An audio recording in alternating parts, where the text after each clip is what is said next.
15 बेडको हस्पिटलको मैले यहाँ नक्सा देखाउँदाखेरि मैले राजनीति कुरा गर्न आएको छैन। यहाँका मान्छेहरूले, यहाँका दाजुभाइ दिदीबहिनीहरूलाई एकातिर आशा जाग्यो यहाँ हस्पिटल बन्ने रहेछ, अर्कोतर्फ यहाँ यस्तो प्रचार गरियो यो हस्पिटल कहिले पनि यहाँ बन्दैन, यो हस्पिटल त केवल एउटा नाराबाजी, भोट माग्नका लागि देखाइएको यो तस्बिर हो, यो हस्पिटल बन्दैन। दुईटा प्रसङ्ग म भन्छु, त्यसपछि तपाईहरु सबै भुक्तभोगी हुनुहुन्छ। मै नआएको अहिले 4 वर्षपछि म आउँदैछु। मै नआएको यहाँ 4 वर्ष भयो, तर म यहाँ नआए पनि मैले प्रारम्भ गरेका धेरै आयोजनाहरू, धेरै सडकहरू, धेरै खानेपानीका आयोजनाहरू, पुलका पुलेसाका धेरै आयोजनाहरू जसलाई मैले प्रारम्भ गरेको थिएँ, तिनीहरूको के स्थिति छ, तिनीहरूलाई कसरी समयमा सम्पन्न गर्नुपर्छ, त्यसका निमित्त मैले यहाँ नआए पनि म टाढै भए पनि मसँग लामै लिस्ट छ, त्यो लिस्ट म पढेर सुनाउन चाहन्न। ती आयोजनाहरू अगाडि बढिराखेको कुरा म यहाँहरूलाई स्मरण गराउन चाहन्छु। मैले सम्हालेको सूचना सञ्चार र प्रविधि मन्त्रालय छ। त्यो मन्त्रालय अन्तर्गत मैले एकपटक जलस्रोत मन्त्री हुँदाखेरि मैले यो क्षेत्र, त्यो बेला म यही क्षेत्रमा पुरा तपाईहरुको मतको अपेक्षा गरेर हिँड्थेँ। विद्युत सेवा सदाका लागि यहाँ स्थापित गरिदिएको छु। अब यो मन्त्रालय अन्तर्गत मैले दिने, मन्त्रालयले दिने जुन अहिलेको सूचना र प्रविधिको युग छ, त्यसमा दिने जुन सेवा छ, त्यो सेवालाई म उच्च प्राथमिकता राखेर भोजपुर जिल्लाका निमित्त म त्यो पुरा गर्नेछु भन्ने कुरा म यहाँहरूलाई निवेदन गर्न चाहन्छु। अहिले म्याडमले एउटा एम्बुलेन्स उहाँले घोषणा गर्नुभएको छ, त्यो एम्बुलेन्स ल्याउनुहोस्, त्यो एम्बुलेन्सको पूर्ण रूपले सदुपयोग गर्नुहोस्। यहाँ अहिले बिजुलीको तार छ, बिजुली बत्ती बल्छ, यो इतिहास भइसक्यो। यहाँ ठुल्ठुलो पोलहरू गाडिएका थिए। त्यो बेला म संयोगले जलस्रोत मन्त्री थिएँ, अनि म खुसी भएँ यहाँ पोलहरू टाँगिएको देखेर। अनि यहाँ प्रचार रहेछ, यो त भोटे पोल हो। मलाई लाग्यो कि अलि ठुल्ठुलो भएकोले भोटे भने आउला भने, यो भोटे पोल हो। यो पोल त चुनाव सकिएपछि यो पोल ढल्छ र यो पोल माथि राखेर हामीले मोमबत्ती बाल्नुपर्छ भनेर यहाँ प्रचार गरियो। त्यो सुनेपछि मैले भने, मैले बिर्सेँ त्यो मिति, यति नै मितिमा म यो ठाउँमा, यो पोलद्वारा यहाँ बत्ती बाल्छु भनेर मैले घोषणा गरेँ र त्यही समयमा यहाँ बत्ती बलेको छ। र त्यो बत्ती बल्ने काम यो जिल्लामा आज बल्ल त्यो चरणमा आउँथ्यो कि आउँदैन थियो, तर त्योभन्दा अगाडि बत्ती बल्या छ। मलाई लाग्छ अहिले धेरै ठाउँमा बत्ती बलेको होला, किनभनेदेखि केन्द्रीय प्रसारणलाई त्यतिखेर नि तपाईहरु कति खुसी हुनुहुन्छ त्यो मैले अन्दाज गर्न सक्दिनँ, तर म धेरै खुसी छु। यस निम्ति खुसी छु कि यो हस्पिटलको यो क्षेत्रले सपना देखिराख्दाखेरि त्यो सपना मैले पनि देखेको थिएँ। अहिले तपाईहरु सबै मोटरसाइकल, मोटर अथवा केही साधनबाट यहाँ उपस्थित हुनुभएको होला, हैन? हिँडेर कोही आउनु भएको छ? जुन बेला यो हस्पिटलको परिकल्पना हुँदै थियो, त्यो बेला म यही पारी गाउँको मान्छे हुँ। म दोभाने जान्थेँ, म खावा जान्थेँ, नन्दमणिजीहरूसँग म अन्नपूर्ण जान्थेँ र दोभानेबाट यहाँ आइपुग्नलाई, देउराली साङपाङबाट यहाँ आइपुग्नलाई धेरै लामो विश्राम रहित हिँडा हिँड्नु पर्थ्यो। मैले देख्थेँ एउटा सिटामोल खान नपाएर, एउटा प्रस्तुतिको वेदनाले छटपटाइरहेको आमा नयाँ सन्तान दिन नसकेर मृत्यु भइराखेको थियो। सामान्य उपचारका निमित्त पनि यातायातको कठिनाइले गर्दाखेरि साधारणभन्दा साधारण रोगबाट हामीले यो अकाल हो कि होइन यो विश्लेषणकै कुरा छ, तर अकालमा धेरैले यहाँ मृत्यु वरण गरिरहनु परेको अवस्था थियो। त्यसबेला मलाई लाग्यो यहाँ हस्पिटलको जरुरी छ, त्यो पनि कहाँ, दिङलामै हस्पिटलको जरुरी छ भन्ने मलाई लाग्यो। त्यसपछि मैले यसको नक्सा कोर्न लगाएँ। तपाईहरुलाई 1 मिनेट आधा मिनेट सम्झिन म आग्रह गर्छु, स्मरण गर्न मात्रै आग्रह गर्छु। यो हस्पिटल कहाँनेरि बनाउने त्यसकै निमित्त यहाँ धेरै ठुलो प्रतिस्पर्धा हो। समाजमा यो बडा उत्साह आउनुपर्ने, हाम्रो हस्पिटल आउँदैछ भन्ने उत्साह आउनुपर्ने, त्यसले हाम्रो दाजुभाइहरूको बीचमा पार्टीको बीचमा एक किसिमको वैमनस्यता सिर्जना गर्यो। र जुन बेला मैले यो 15 बेडको, त्यो बेला धेरै ठुलो हस्पिटल थियो, अहिले त्यो बेला सम्पन्न भएको भए यसको धेरै अर्को महत्त्व रहन्थ्यो। तथापि पनि यसको धेरै ठुलो महत्त्व छ। 15 बेडको हस्पिटलको मैले यहाँ नक्सा देखाउँदाखेरि मैले राजनीति कुरा गर्न आएको छैन। यहाँका मान्छेहरूले, यहाँका दाजुभाइ दिदीबहिनीहरूलाई एकातिर आशा जाग्यो यहाँ हस्पिटल बन्ने रहेछ, अर्कोतर्फ यहाँ यस्तो प्रचार गरियो यो हस्पिटल कहिले पनि यहाँ बन्दैन, यो हस्पिटल त केवल एउटा नाराबाजी, भोट माग्नका लागि देखाइएको यो तस्बिर हो, यो हस्पिटल बन्दैन। दुईटा प्रसङ्ग म भन्छु, त्यसपछि तपाईहरु सबै भुक्तभोगी हुनुहुन्छ। मै नआएको अहिले 4 वर्षपछि म आउँदैछु। मै नआएको यहाँ 4 वर्ष भयो, तर म यहाँ नआए पनि मैले प्रारम्भ गरेका धेरै आयोजनाहरू, धेरै सडकहरू, धेरै खानेपानीका आयोजनाहरू, पुलका पुलेसाका धेरै आयोजनाहरू जसलाई मैले प्रारम्भ गरेको थिएँ, तिनीहरूको के स्थिति छ, तिनीहरूलाई कसरी समयमा सम्पन्न गर्नुपर्छ, त्यसका निमित्त मैले यहाँ नआए पनि म टाढै भए पनि मसँग लामै लिस्ट छ, त्यो लिस्ट म पढेर सुनाउन चाहन्न। ती आयोजनाहरू अगाडि बढिराखेको कुरा म यहाँहरूलाई स्मरण गराउन चाहन्छु। त्यस्तै गरेर यहाँ अहिले बिजुलीको तार छ, बिजुली बत्ती बल्छ, यो इतिहास भइसक्यो। यहाँ ठुल्ठुलो पोलहरू गाडिएका थिए। त्यो बेला म संयोगले जलस्रोत मन्त्री थिएँ, अनि म खुसी भएँ यहाँ पोलहरू टाँगिएको देखेर।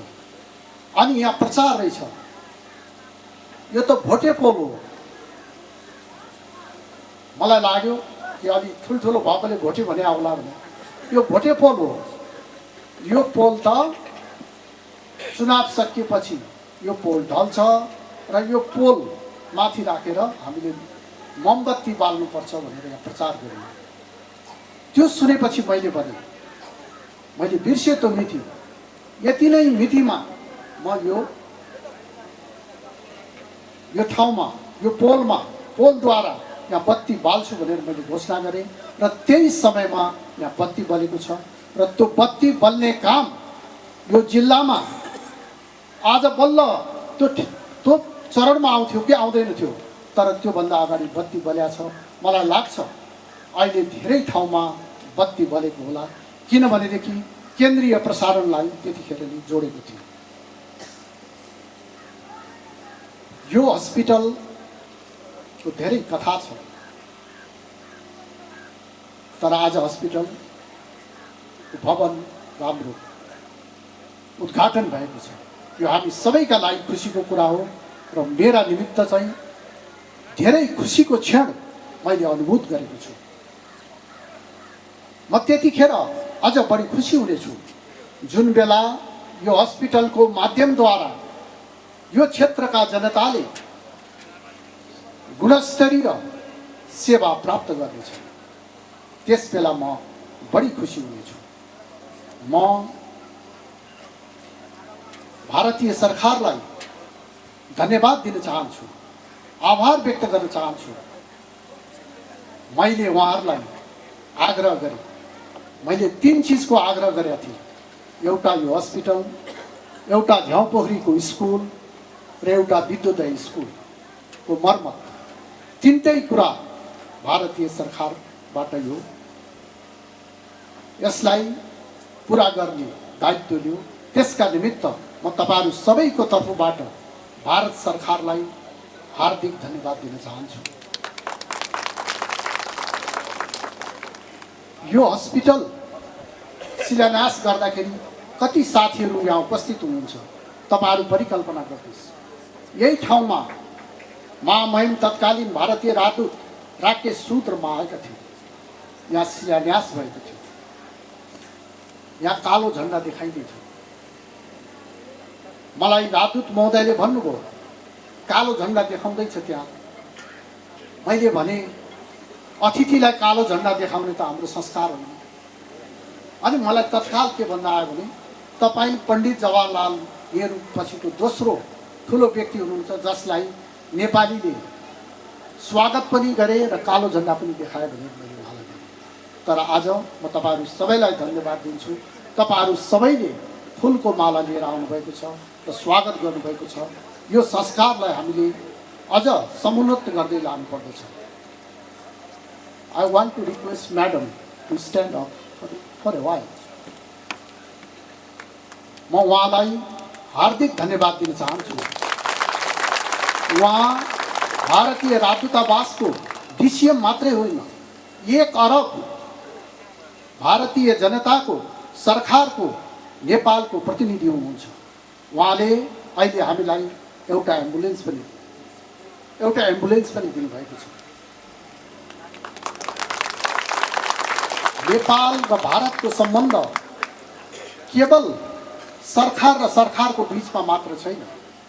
नेपाल र भारतको सम्बन्ध जनता र जनताको बीचमा छ। र अहिले एउटा प्रचार गरिन्छ। त्यो प्रचार अहिले हामीलाई के चाहिएको छ? हामीलाई राजनीतिक स्वतन्त्रता मिलेको छ। हामीले राजनीतिक अधिकार पाएका छौं।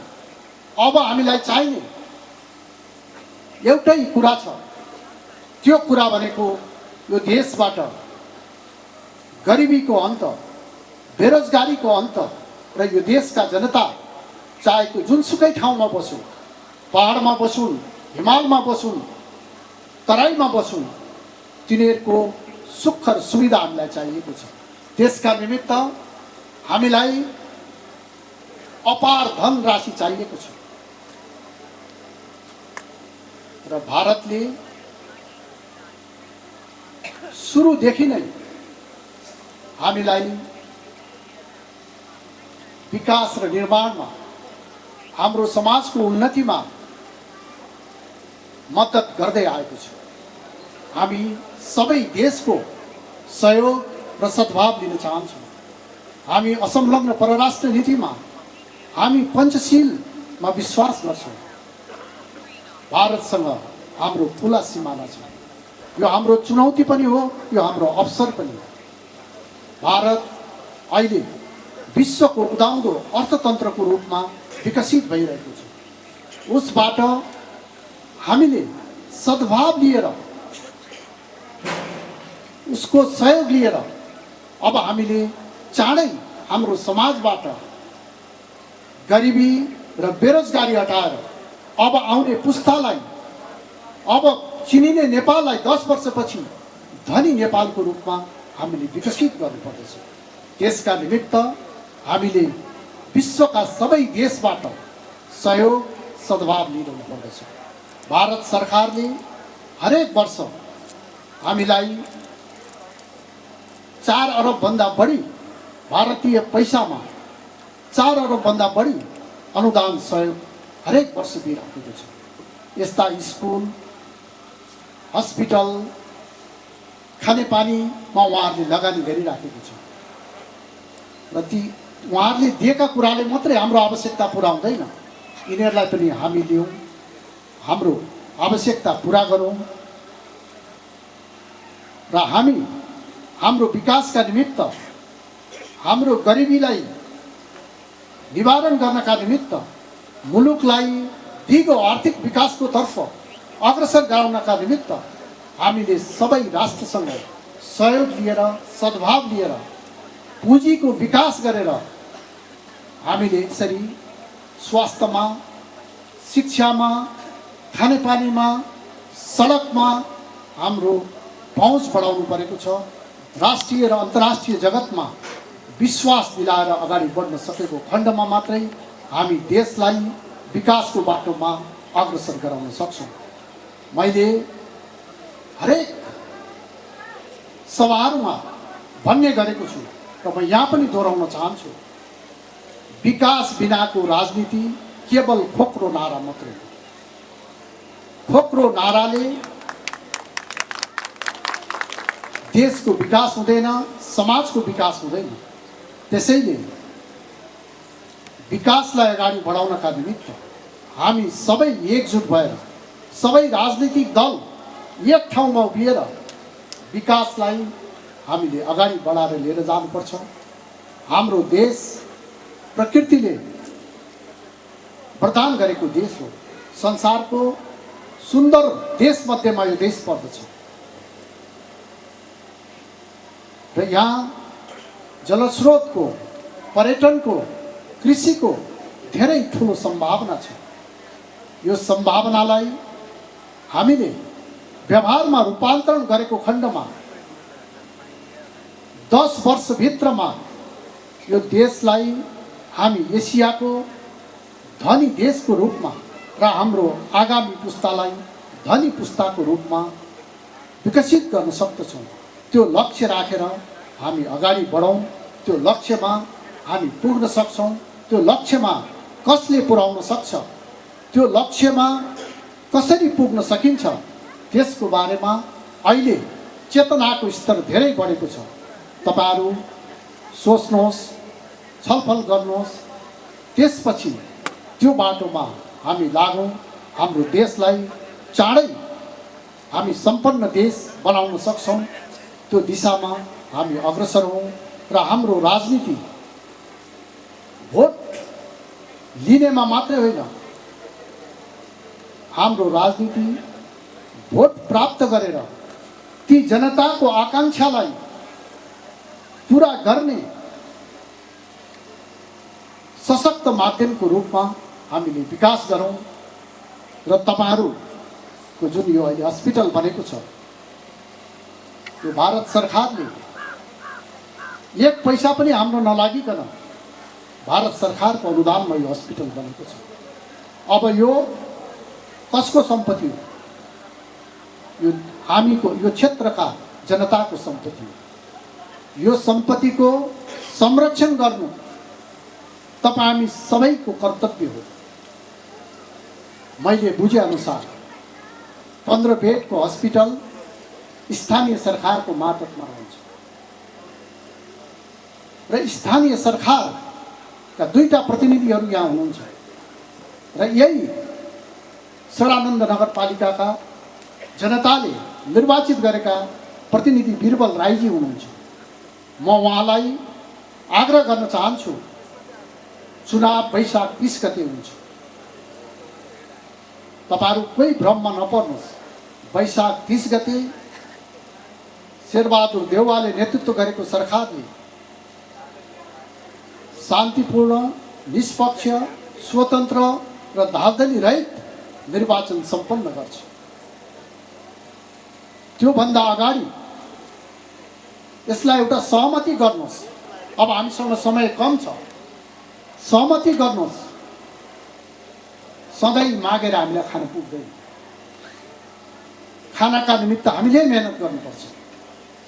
स्थानीय तहको सरकारबाट कति बजेट राख्ने त्यो बजेट अहिले राख्नुहोस्। घटीमा पनि 3 करोड बजेट अहिले छुट्याउनुहोस्। मैले यहाँ आउनुभन्दा अगाडि स्वास्थ्य मन्त्रालयका उच्चस्थ पदाधिकारीहरूसँग छलफल गरेको थिएँ। अब त्यो हस्पिटल नेपाल सरकारलाई हस्तान्तरण हुँदैछ।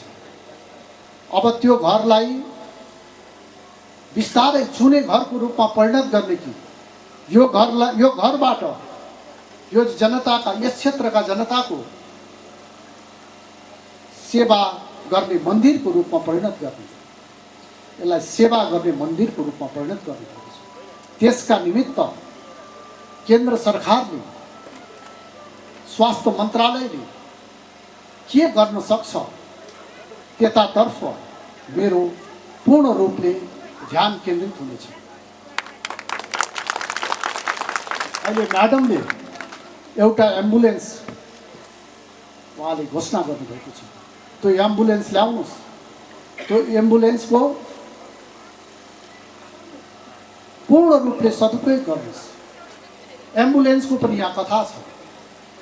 पहिलो भारतीय एम्बेसीबाट एम्बुलेन्स मेरै पहलमा नेपाल रेड क्रस सोसाइटी भोजपुरलाई मैले दिलाएको थिएँ। तर 2 वर्ष नपुग्दै छ कि छैन? 2 वर्ष नपुग्दै त्यसको अवस्था जुन अवस्थामा रहनुपर्ने त्यो अवस्थामा रहन सकेको छैन। त्यसैले त्यो एम्बुलेन्स जुन प्राप्त गर्नुहुन्छ त्यसलाई यो गरिब दुखी जनताका निमित्त भारतीय सरकारबाट प्राप्त एम्बुलेन्स हो र त्यही प्रयोजनका लागि यो प्रयोग हुनुपर्छ भनेर तपाईहरुले त्यसको संरक्षण गर्नुहोस्। र मलाई डाक्टर लोचन कार्की यही प्याउलीमै जन्मेका मान्छे हो।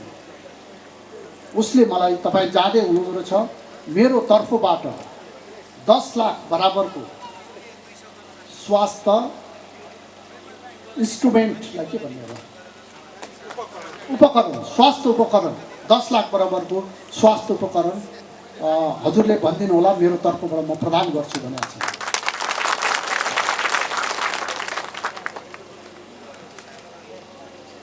यिनै कुराहरू छन्। यो सम्पत्ति हाम्रो हो, यो सम्पत्तिको संरक्षण गरौँ। यो सम्पत्तिबाट, यो भवनबाट यो क्षेत्रका जनताले जुन सपना देखेका थिए त्यो विकट टाइममा अहिले धेरै सुगम भएको छ। त्यो भन्दा सुगम भएको छ। तथापि पनि हाम्रो आर्थिक अवस्था हामीले धेरै विकास गर्न सकेका छैनौँ। त्यसैले यो हस्पिटलबाट यो क्षेत्रका सबै दाजुभाइ दिदीबहिनीहरू बिराम नपर्नु परोस्, तर बिमार परेको खण्डमा यसले उपचार दिने सामर्थ्य राख्न सक्नुहोस्। त्यो सामर्थ्य तपाईहरुले भाषण गरेर त्यो सामर्थ्य पुरा हुँदैन। तपाईहरुले त्यो सामर्थ्य पुरा गर्ने प्रतिबद्धता अनुसार काम गर्नुभयो भने मात्रै त्यो सामर्थ्यता पुरा हुन्छ। त्यो सामर्थ्य पुरा गर्न भगवानले तपाईहरुलाई शक्ति दियोस् र यो हस्पिटल पुस्तौं पुस्तासम्म धेरै विकास भएर जाओस्। पुस्तौं पुस्तासम्म यो हस्पिटल एउटा उदाहरणीय हस्पिटलको रूपमा यो क्षेत्रमा रहन सकोस्। यिनै शुभकामनाहरू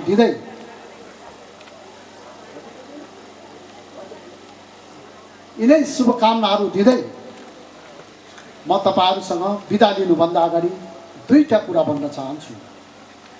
म नेपाल सरकारको अहिले मन्त्री छु। नेपाल सरकारको मन्त्रीको हैसियतले यो जिल्लालाई पुर्याउने सेवा सुविधाका निमित्त पनि म सधैँ चलाएको रहनेछु। त्यस्तै गरेर मेरो अर्को पनि दायित्व छ। मलाई जुन क्षेत्रबाट निर्वाचित गरेर पठाए त्यो क्षेत्रका जनताको, ती मतदाताको जुन इच्छा अभिलाषा छ त्यो पुरा गर्ने पनि मेरो दायित्व छ। त्यो दायित्वलाई पनि मैले पुरा गर्नुपर्दछ। आज उहाँ आउनुभयो, पर्सि 11 गते फेरि इनरुवा र धरानमा दुईटा यस्तै स्कुलहरू भारतीय दूतावासले बनाइदिएको छ। त्यो साथमा म जाँदैछु। उहाँलाई मलाई लाग्छ तपाईँहरूले देखेको सत्कारद्वारा उहाँ अवश्य खुसी हुनुभएको होला। म उहाँलाई पनि आग्रह गर्छु थप केही कुरा गर्नका निमित्त। र अर्को कुरा, मैले सम्हालेको सूचना सञ्चार र प्रविधि मन्त्रालय छ। त्यो मन्त्रालय अन्तर्गत मैले एकपटक जलस्रोत मन्त्री हुँदाखेरि मैले यो क्षेत्र, त्यो बेला म यही क्षेत्रमा पुरा तपाईँहरूको मतको अपेक्षा गरेर हिँड्थेँ। विद्युतको सेवा सदाका लागि यहाँ स्थापित गरिदिएको छु। अब यो मन्त्रालय अन्तर्गत मैले दिने, मन्त्रालयले दिने जुन अहिलेको सूचना र प्रविधिको युग छ त्यसमा दिने जुन सेवा छ त्यो सेवालाई म उच्च प्राथमिकता राखेर भोजपुर जिल्लाका निमित्त म त्यो पुरा गर्नेछु भन्ने कुरा म यहाँहरूलाई निवेदन गर्न चाहन्छु। अहिले गाउँ गाउँमा इन्टरनेटको महत्त्व हामीले बुझेका छौँ। अहिले कोभिडले सारा संसार ठप्प भयो। एउटै घरमा बस्ने परिवारका सदस्य पनि एउटा कोठाबाट अर्को कोठामा जान नसक्ने अवस्थामा पनि को हाम्रो साथी हो? को साथी हो? हाम्रो मोबाइल साथी हो, हाम्रो इन्टरनेट साथी हो। त्यसैले यो सूचनाको प्रविधिलाई यहाँ अरू विकसित गर्ने कुरामा मेरो ध्यान पूर्ण रूपले जानेछ। र यहाँ जति पनि विकास निर्माणहरू मेरा टाइममा प्रारम्भ भएका छन् तिनीहरू करिब करिब पुरा हुने चरणमा छन्। ती चरणमा नभएकालाई पनि म तपाईँहरू सबैसँग सल्लाह गर्छु, त्यसलाई अगाडि बढाउनका निमित्त म प्रयत्न गर्छु। र आज खुसीको दिन हो, आज होली पर्व पनि छ। तपाईँहरू सबैलाई होलीको पनि म शुभकामना दिन्छु। र तपाईँहरू यहाँबाट हामीलाई बिदा गर्दै गर्दा, मलाई त बिदा गर्नु पर्दैन, हाम्रो अतिथिलाई बिदा गर्दै गर्दा एउटा कुरा स्मरण गरेर जानुहोस्। अब यो हस्पिटल विधिवत रूपमा हाम्रो सम्पत्ति भएको छ। यो सम्पत्तिलाई संरक्षण गर्ने र यो हस्पिटलद्वारा जीवन रक्षा कसले गर्छ? जीवन रक्षा यही घरको माध्यमद्वारा हुन सक्दछ। त्यसैले यो हस्पिटललाई सुविधा सम्पन्न बनाउन र लक्षित वर्गमा पुरा गराउनका निमित्त तपाईँहरू सबै लाग्नुहोस्। मेरो पनि जे भूमिका रहन्छ त्यो भूमिका म पुरा गर्छु। बिरबलजीले धेरै ठुलो लिस्ट दिनुभएको छ, म त्यो लिस्ट पढ्न चाहन्न। म एउटा कुरामा विश्वास गर्छु, बोल्नुहुन्न, बोलेपछि पुरा गर्नुपर्छ। तर ती लिस्ट पुरा नहुने खालका लिस्ट छैन। ती लिस्ट बिरबलजीले नै पढ्नुहुन्छ र पुरा गर्नुपर्छ। तपाईँहरू सबैले पुरा गर्नुपर्छ। या नन्दमणिजीलाई म एउटा कुरा स्मरण गराउन चाहन्छु। म घोरेटारमा जान पनि चाहन्न थिएँ। त्यो बेला मलाई त्यति धेरै जाने इच्छा थिएन। यहाँ हेमन्त मुखारुङ पनि हुनुहोला कहीँ। उहाँले बिहान आएर मलाई भन्नुभयो जानै पर्छ दाइ, जानै पर्छ भन्नु। मैले भने त्यहाँ गएपछि केही बोल्नै पर्छ, बोलेपछि पुरा नगर्दाखेरि त्यो समस्या हुन्छ। अनि त्यहाँ जाँदाखेरि सबैले भने घोरेटारमा बत्ती बल्या छैन, बत्ती बाल्दिनुहोस्। अनि मलाई लाग्यो यो मेरो दायित्वै होला भनेर मैले त्यहाँ यस्तै सभा थियो, यो काम म पुरा गर्छु भनेर भने। तर त्यो काम धेरै कठिन रहेछ। त्यो पुरा गर्नका निमित्त मैले अहोरात्र 6 महिना खट्नु पर्यो। अहिले घोरेटारमा बत्ती बलेको। त्यसैले तपाईँहरू अगाडि बढ्नुहोस्। तपाईँहरू सोच्नुहोस् तपाईहरु जुनसुकै पार्टीको हुनुहोस् त्यो पनि मलाई त्यो तपाईहरुको स्वतन्त्रता हो। तपाईहरुले एउटा कुरा मनमा राख्नुहोस्, हामीले अगाडि बढेको बाटोमा मद्दत गर्नका निमित्त ज्ञानेन्द्र बहादुर कार्की पनि मेरो साथमा छ भनेर हिँड्नुभयो भनेदेखि म तपाईहरुको साथमा सधैँ रहनेछु। यिनै कुराहरू तपाईहरुलाई भन्दै म फेरि पनि एकचोटि हाम्रो भारत सरकारको प्रतिनिधि महामहिम डीसीएमलाई एकपटक तपाईहरु सबैलाई जोरदार रूपले ताली पड्काएर स्वागत गर्न आग्रह गर्दछु।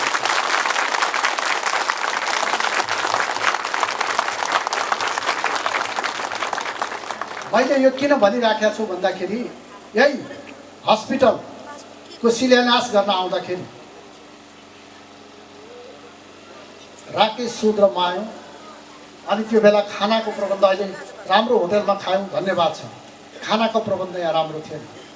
मैले खाना विराटनगरमा गरौँ भनेर भने ताप्लेजुङका साथीहरूले मान्दै माने। ताप्लेजुङमा यस्तो स्वागत गरे उहाँलाई, अहिले त्यो अधिकार छ कि छैन मलाई थाहा छैन। तत्काल त्यो बेला राजदूतलाई 3 करोडको घोषणा गर्ने अधिकार रहेछ। उहाँले तत्काल त्यही अर्को एउटा हस्टेल शिलान्यास गर्यो, अर्को स्कुललाई 3 करोड रुपियाँ दियो। भोजपुरमा आउना साथ यहाँ कालो झण्डा देखाइहाल्यो। विद्योदयमा पुग्दाखेरि त पुलिस यति परिचालन भयो, जो भित्र पसेका थिए ती मात्रै थिए, बाँकी कोही थिएन, हामी मात्रै थियौँ। तर आज उहाँ खुसी हुनुभएको छ। मलाई लाग्छ अरू थप सहयोग प्राप्त हुन सक्नेछ। त्यसका निमित्त पुलको के काम गर्न सक्छु म पुलको काम गर्नेछु र तपाईहरुले स्नेहपूर्ण रूपमा यति भेला भएर उहाँकै नाममा सही मलाई पनि जुन स्वागत गर्नुभयो त्यसका निमित्त पनि म तपाईहरुलाई हृदयदेखि आभार व्यक्त गर्न चाहन्छु। र म सधैँ नै भौतिक रूपले तपाईहरुसँग नरहे पनि भावनात्मक रूपले म सधैँ तपाईहरुको साथमा रहनेछु र यो जिल्लाको विकास निर्माण र यो जिल्लाको सुख दुःखमा म सधैँ तपाईहरुको साथमा रहनेछु। यिनै कुराहरू भन्दै म तपाईहरुसँग बिदा लिने अनुमति चाहन्छु। धन्यवाद। जय नेपाल।